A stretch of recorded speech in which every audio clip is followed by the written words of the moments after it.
News 18 के digital platform पे आपका इस्तकबाल है। मैं हूं मुनीर हुसैन हुर्रा। आज की कई अहम खबरों के साथ आपकी खदमत में हाजिर है।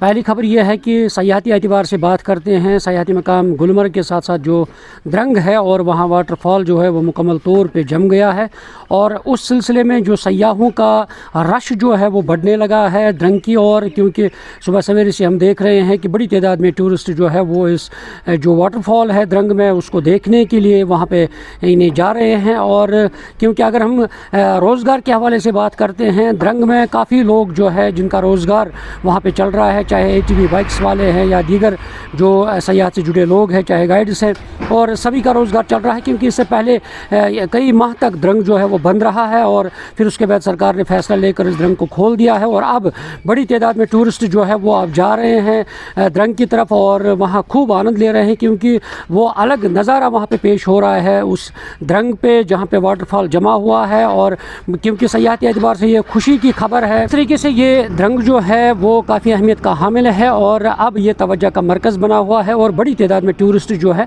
वो जा रहे हैं। और उम्मीद यही की जाती है कि इस साल भी जो 2026 है और सयाहती एतबार से अगर बात करते हैं कि उम्मीद यही की जा रही है कि ज़्यादा से ज़्यादा सयाह जो है वो गुलमर्ग है, द्रंग है या दीगर जो टूरिस्ट डेस्टिनेशंस है उनकी तरफ जो है सयाह आए। और इसी तरह अगर हम गुलमर्ग की बात करते हैं, गुलमर्ग में एक अच्छी पहल शुरू की गई है। वहाँ पे जो हेलीकॉप्टर सर्विस है वो शुरू की गई है, क्योंकि वहाँ जो बिला बख्शी है उसने ज़ाती तौर पे ये सर्विस, क्योंकि गुज़श्ता साल भी ये रही है और इस बार भी उन्होंने ये सर्विस चालू की है, जुलाई तक ये रहेगी। और बड़ी तादाद में कल से ही लगातार हमने देखा है बड़ी तादाद में टूरिस्ट जो है वो आ रहे हैं और इस सर्विस का आनंद ले रहे हैं, क्योंकि इस सर्विस से वो अफरवट, सनशाइन पीक और दीगर चाहे दूध पथरी है या दीगर मकामात है वहाँ पे जा रहे हैं और आनंद ले सकते हैं। क्योंकि जो हमारे कदावर पहाड़ है उन पे जो बर्फ़ मौजूद है और सयाह जो है वो आते हैं और वो उस वक्त चाहते हैं कि इन पहाड़ों पे जाए और वहाँ पे आनंद ले सके। तो इस तरह ये सर्विस जो शुरू की गई है हेलीकॉप्टर सर्विस, और इससे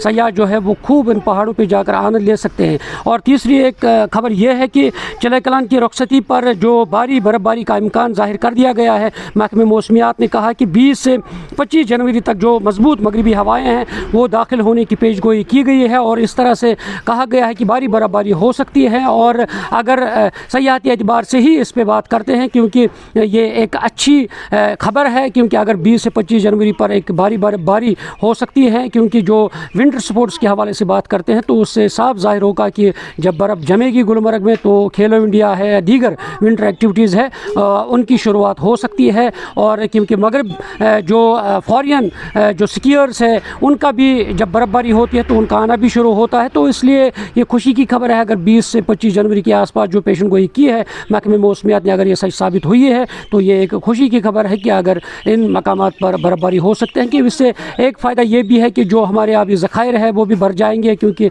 पानी के हवाले से काफ़ी सारी मुश्किलात दरपेश हैं और उन मुश्किलात का भी अज़ाला हो सकता है और हमारे वाटर सोर्सेज है वो भर जाएंगे। और ये खुशी की खबर है। अब इंतज़ार यही है कि चले कलान के जाते जाते इस दिन का इंतज़ार रहेगा कि कब ये बर्फ़बारी होगी, वो आने वाला वक्त बताएगा। न्यूज़ 18 जम्मू कश्मीर के लिए मैं मुनीर हुसैन हुर्रा।